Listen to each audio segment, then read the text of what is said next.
everyone, my name is Reggie and welcome to my channel. Today I'm really excited to be sharing with you a review for one of my favorite books I read this year, and that is Us Against You by Fredrik Backman. If you don't know, Fredrik Backman is one of my all-time favorite authors. Beartown was my favorite read of 2017, so this was my most anticipated release of the year, and I'm so glad to say it did not disappoint. I gave this a 5 out of 5 stars. Before we get into this review, I did want to give a huge shout out to Atria Books for sending me an arc of this book. So Us Against You is a sequel to Beartown. I didn't do a video review for Beartown, but I did do a review on Goodreads, so I'll link that down below if you're interested. But essentially, this is a book about a small hockey town, and then an incident occurs, and the tides kind of shift in this town. This book wonderfully depicts so many important topics, and it also wonderfully depicts the human experience and the human struggle and emotions and all of the interesting things that happen in a small town, and it's beautiful.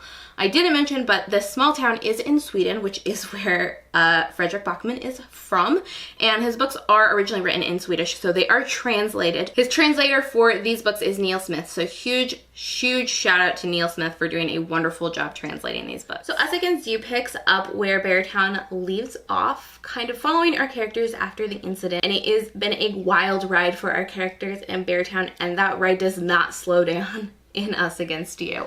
Before I get into my full thoughts on this book and this series in general, I did want to give some trigger warnings. These books are so great and I want everyone to read them, but they do deal with some serious and pretty heavy topics in times, so trigger warnings, in my opinion, are a must for this. Some trigger warnings for this book are, but may not be limited to, thoughts and discussions of suicide, death of a loved one, car accidents, gun use and potential gun violence, discussions of self-harm, alcoholism, rape, the outing of an LGBTQ plus character, and violence. It is hockey after all. Backman's style of storytelling is so unique and so interesting. I actually got to hear him speak recently, and he discusses how he starts writing with an emotion. So many things happen that are so emotional in his books, and in particular in this series, that I don't know what that one emotion he wants you to end with is, because there's so many you experience through the course of this book. But in my opinion, that is the mark of a good book, is if it can make you feel something, if it can move you. Those are some of my favorite books. And so often those are books that have hugely character-driven narratives, and that's exactly what all of Fredrik Backman's books do, but especially these. They're so heavily reliant on the characters in this town and in the town in general. The town has a life of its own. It breathes with the people and it changes with the people, and it has its own characterization, I believe, and it's just so interesting to see how all of these characters are so nuanced. Even side characters have fully fleshed out stories that affect everyone. I will say that Fredrik Backman's tone, style, and writing is perfectly woven from one book to the next.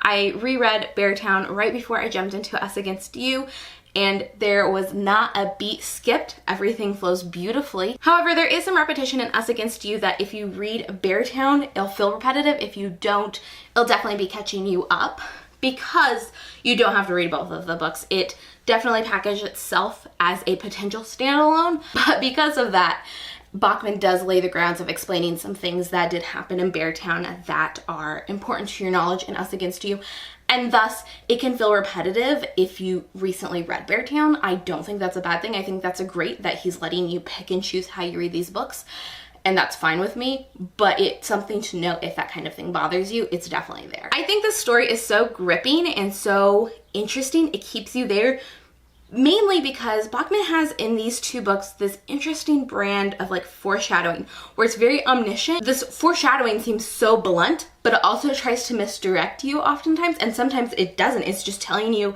exactly what it is. And it's so interesting to see this unique brand of foreshadowing he brings into these books and see it play out. It's so interesting in my opinion, but it also makes me not want to put down the book, because I always wanting to know what happens, and I love that kind of book.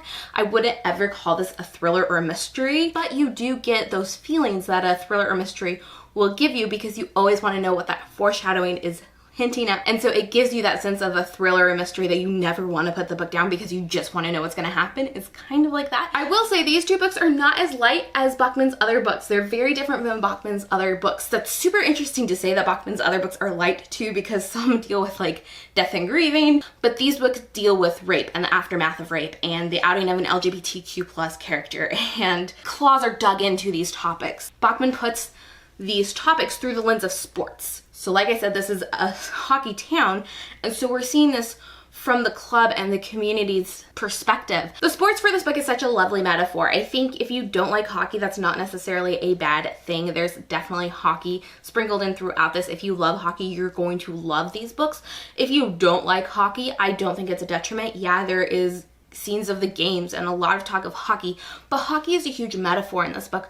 Backman said he could have set this book in like a tech company, or he could have set this anywhere, because really it's dealing with these ideas that are present in communities, and he's tackling things like toxic masculinity and rape culture. He's tackling comments that are often said about LGBTQ plus and women in these places, especially in these communities like sports that are heavily dominated by men. But what I love so much about this is Backman never says sports are bad in all his dealings of looking through these dark and important topics through the lens of sports. He never says sports are bad. Sports are great. He loves sports. What's bad is maybe people turning a blind eye to this, but he never says sports are bad. He always talks about the good things that come out of sports.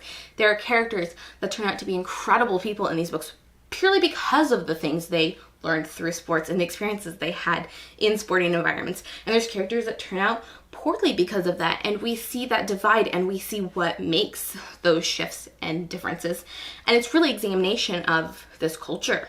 And I just love it. I will say there's one thing I didn't necessarily love about this book, and that is that there was an outing of an LGBTQ plus character, and that character did feel ramifications of it. The character that outed another person did get some blame thrown on them, but they were also forgiven pretty easily, in my opinion.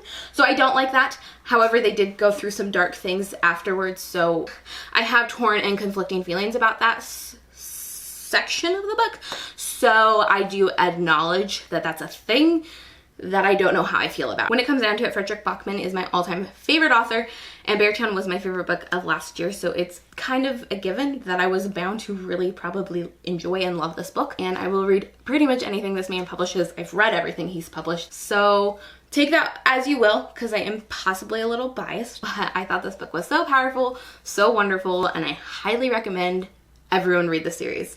If you enjoyed this video, give it a thumbs up, subscribe if you haven't already, and comment down below so we can talk about this book. I'll see you in my next video. Bye!